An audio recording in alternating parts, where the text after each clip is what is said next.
Muy buenas a todos. En el mundo de los sistemas operativos para escritorio, Linux es una gran alternativa a tener en cuenta, pero al igual que Windows o Mac OS, tiene tanto sus puntos buenos como también sus puntos malos. En este video veremos a fondo lo bueno y lo malo de Linux comparado con Windows, lo cual puede serte útil si te estás planteando probar Linux para instalarlo en tu PC, o por qué no, si ya lo estás usando, quizás lo encuentres útil o entretenido para enriquecer algunas ideas. La comparación va con Windows por diversos motivos. Uno, porque es el sistema operativo de escritorio más usado, y otro, tengo experiencia con los dos sistemas. Personalmente uso tanto Windows como Linux en mi PC, los dos tienen cosas que me agradan y cosas que no. No es mi idea crear una rivalidad en el video,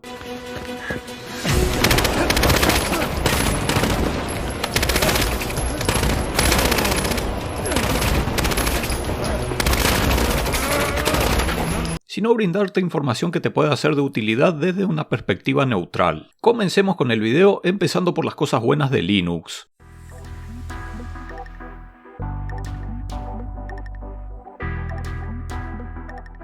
Sí, libre no es lo mismo que gratis, pero cualquier distribución de Linux es de uso gratuito. Simplemente lo descargamos desde su web oficial, lo instalamos y usamos sin ninguna limitación. Algunos proyectos se sostienen con otro modelo de negocio, como un soporte técnico privado como en el caso de Ubuntu, lo cual lo convierte en la opción favorita de las empresas. Otros simplemente con donaciones, o incluso algunos ofrecen una edición pro con software adicional como hace Zorin OS, aunque su edición gratis ya está a la par de cualquier otra distribución gratuita. Windows también se puede conseguir gratis entre comillas, pero la piratería no es una opción y no sería una comparación justa. Personalmente tampoco es algo que recomiendo por motivos de seguridad, sobre todo si usas tu PC para manejar documentaciones importantes o dinero. Detrás de cualquier activador, no sabemos con seguridad si también viene acompañado de algún keylogger o algún speedguard. Puede ser como no, el riesgo está. Este apartado considero una gran ventaja para Linux actualmente. La diferencia es muy notable, tanto en el uso del procesador como la memoria RAM. Incluso las distribuciones más pesadas de Linux, como Ubuntu por ejemplo, son notablemente más ligeras. Windows 11 tiene un consumo de casi 3 GB de memoria RAM al inicio, cuando Ubuntu apenas ronda cerca del giga. Casi cualquier PC nueva que esté corta de recursos debería darnos una buena experiencia con Linux para tareas cotidianas como multimedia, ofimática o navegar por internet, mientras que en Windows deberíamos preocuparnos por cumplir algunos estándares si queremos tener una experiencia óptima. Pero incluso hay distribuciones enfocadas en computadoras de bajos recursos o antiguas, ofreciéndonos una interfaz más simplificada para disminuir el consumo y quitando servicios que la mayoría de los usuarios en general no necesitaríamos, pero aún así ofreciéndonos las características que disponemos en cualquier sistema normal. Linux no es solo un sistema operativo, en realidad es un kernel. El kernel es el núcleo del sistema operativo mediante el cual nacen infinidad de distribuciones. En el mundo de Linux contamos con una enorme variedad de distribuciones para elegir. Esta fragmentación tiene sus puntos malos y sus puntos buenos. De los malos hablaré después, pero tener disponibilidad para elegir en sí es algo bueno para los usuarios, ya que tenemos más posibilidades de conseguir un sistema que se amolde a lo que estamos buscando. Algunas distribuciones se enfocan en la simplicidad, otras le ofrecen al usuario mejor capacidad de personalización. También están las distribuciones enfocadas en computadoras de bajos recursos como nombré anteriormente, o incluso otras que vienen de cero y puedes armarlas a tu gusto, aunque requieren de cierto conocimiento. No es que cada una cumple un propósito específico, la mayoría o casi todas sirven como sistema de uso general, pero tienen diferencias en cuanto a su enfoque.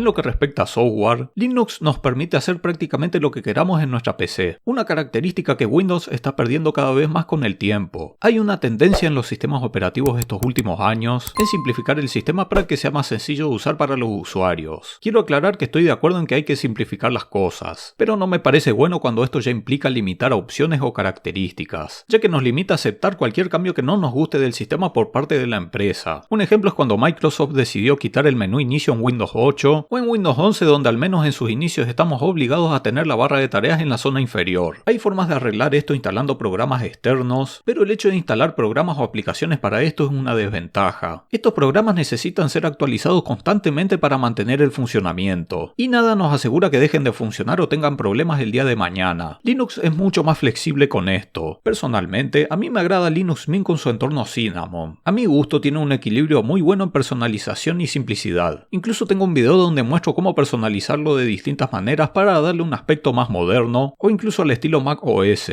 Hay otras distribuciones como Ubuntu que no traen muchas opciones de personalización por defecto, pero su entorno nos permite instalar extensiones. La diferencia es que estas extensiones están hechas para su entorno de escritorio. Cuenta con una variedad enorme y se adaptan perfectamente para modificar lo que sea.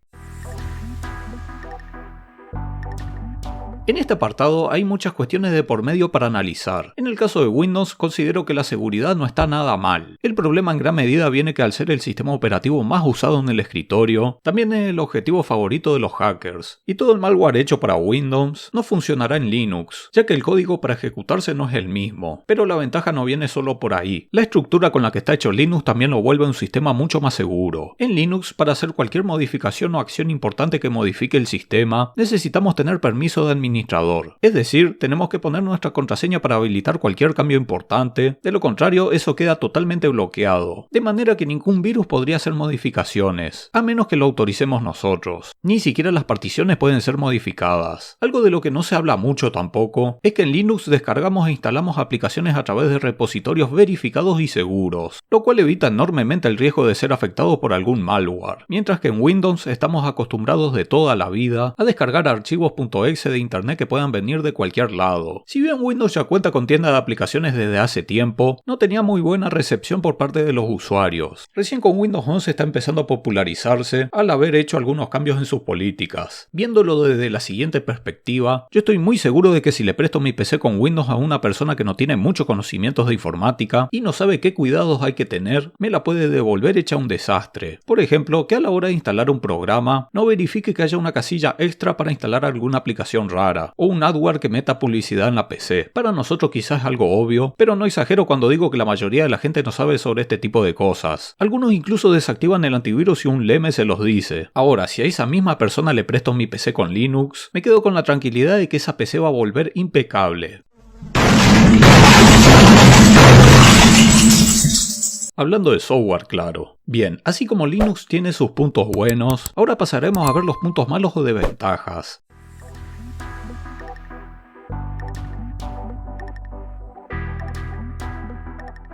Empezando por la falta de retrocompatibilidad. Linux cambia y actualiza constantemente sus librerías en los repositorios. Estos cambios pueden hacer que un software antiguo que necesitemos deje de funcionar. En Windows esto no es un problema ya que mantiene la retrocompatibilidad con el tiempo. Sin embargo, esto lo hace cada vez más pesado con el tiempo. Personalmente no es un problema que me haya afectado, ya que todos los programas que uso cuentan con soporte y actualizaciones al día de hoy. Y supongo que debe ser el mismo caso para la mayoría de los usuarios con una PC en el hogar. Sí, quizás pueda ser un problema para la adopción de Linux en las empresas o en el trabajo, ya que a diferencia de los usuarios hogareños, las empresas en muchas ocasiones trabajan por años y años con un determinado software, y reemplazarlo por otro no es tan sencillo como cuando se trata de una sola persona, ya que la administración necesitaría buscar un reemplazo adecuado y posteriormente capacitar a todo el personal. Si necesitas de cierta aplicación específica para trabajar o por algún motivo, Linux está limitado en disponibilidad para algunas aplicaciones, como Microsoft Office, Adobe Premiere o Sony Vegas Pro. Esto no quiere decir que trabajar en Office o edición de video con Linux no es una opción. Hay varias suites ofimáticas y algunas de ellas cuentan con muy buena compatibilidad con los archivos de Microsoft. Sí es verdad que Microsoft Office nada se le compara, pero la verdad es que con lo que nos ofrecen las alternativas ya es suficiente para los usuarios hogareños. En el caso de la edición de video estamos más limitados en opciones, pero también es posible hacerlo. Tengo un video donde hablo mi experiencia en edición de video con los dos sistemas operativos por si te interesa verlo. En el apartado de controladores, algunos fabricantes como Nvidia priorizan los drivers para Windows antes que Linux. En Linux suelen estar más limitados, aunque tampoco es tan malo como lo hacen ver. Y en mi caso, mi notebook Acer trae un sistema True Harmony para el sonido, el cual nunca me anduvo en Linux. Es decir, el sonido funciona pero en Windows se escucha mucho mejor.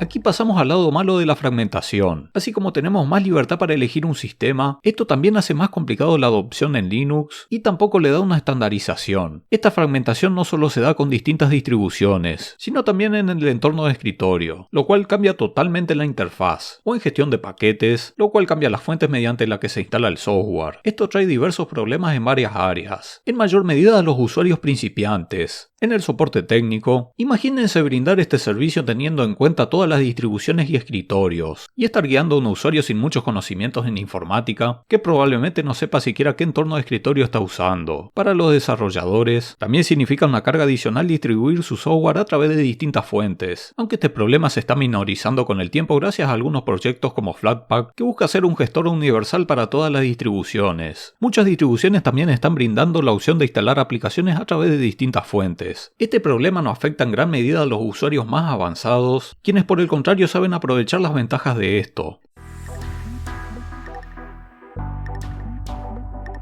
Linux avanzó muchísimo con los videojuegos estos últimos años. Antes solo contábamos con Wine, una capa de compatibilidad de Windows para Linux, pero el problema con Wine es que hay que configurarlo manualmente y tampoco es perfecto. A veces algunos juegos requieren componentes o librerías extras, y no siempre es seguro de que funcione como debe ser. Steam por su parte ofrece juegos para Linux de manera nativa, y además cuenta con el proyecto Proton que permite correr juegos de Windows en Linux. También hay otro proyecto como Lutris que funciona en conjunto con Wine. Lo probé personalmente con juegos de Blizzard que solo están disponibles para Windows y me funcionaron muy bien con la misma fluidez. ¿Qué es lo malo de esto? Al día de hoy no son cosas pulidas al 100%. En el caso de Steam, solo una parte del catálogo de juegos está disponible. Para los demás juegos tenemos la opción de correrlos bajo Proton o Lutris. Funcionan bastante bien, pero no es algo totalmente seguro. Algunos juegos puede que se ejecuten o funcionen con algunos fallos menores o mayores. No es la mayoría de los casos, considero que Linux hoy por hoy ya es una alternativa válida para jugar, pero si te interesa algún juego en específico, es cuestión de probar si funciona bien o no en Linux, mientras que con Windows sabemos que debería funcionar sin problemas. En mi caso siempre me gustaron mucho los juegos de Blizzard, y aunque no tienen una versión nativa para Linux, con Lutris no tengo impedimentos. Linux tiene un problema en lo que respecta a actualizaciones. En la programación hay que tener especial cuidado al agregar, eliminar o modificar algo, porque cualquier cambio que se haga puede afectar las cosas por otro lado. Y en Linux este problema suele ser mucho más frecuente que en Windows. Después de una actualización no es de extrañar que podamos encontrarnos con algún fallo nuevo, como alguna función de la interfaz que deje de andar o no funcione como debería. Es un detalle muy molesto y muchas distribuciones descuidan este apartado. Algunas distribuciones como Linux Mint tienen especial cuidado con esto y priorizan siempre una buena experiencia de usuario antes de lanzar una actualización que pueda traer errores. Por eso considero que no es un motivo de crítica si una distribución no trae la última versión del software disponible. Cabe aclarar que tenemos mucha libertad a la hora de gestionar las actualizaciones, es posible elegir cuáles instalar, cuáles no o cuándo hacerlo. Para concluir, Linux tiene sus ventajas y desventajas. Cada usuario tiene distintas necesidades, y está en cada uno si el sistema operativo les sirve o no. En mi caso, yo podría tener Linux solamente en mi PC porque me sirve para todo lo que hago, incluyendo edición de video con Kdenlive, aunque teniendo en cuenta que limita algunas funcionalidades extras de mi PC por los drivers, pero también me da otras ventajas, ese es mi caso particular. En cada usuario puede ser distinto. Eso ha sido todo, espero que te haya gustado. Si ya tenés experiencia con Linux, te invito a que dejes en los comentarios qué es lo que más te gusta y qué es lo que no te gusta del sistema. Si te sirvió, podés apoyar mi canal dándole un me gusta, suscribiéndote y activando la campanita. Así me ayudas a llegar a más personas y podré seguir brindándote más contenido. Hasta la próxima.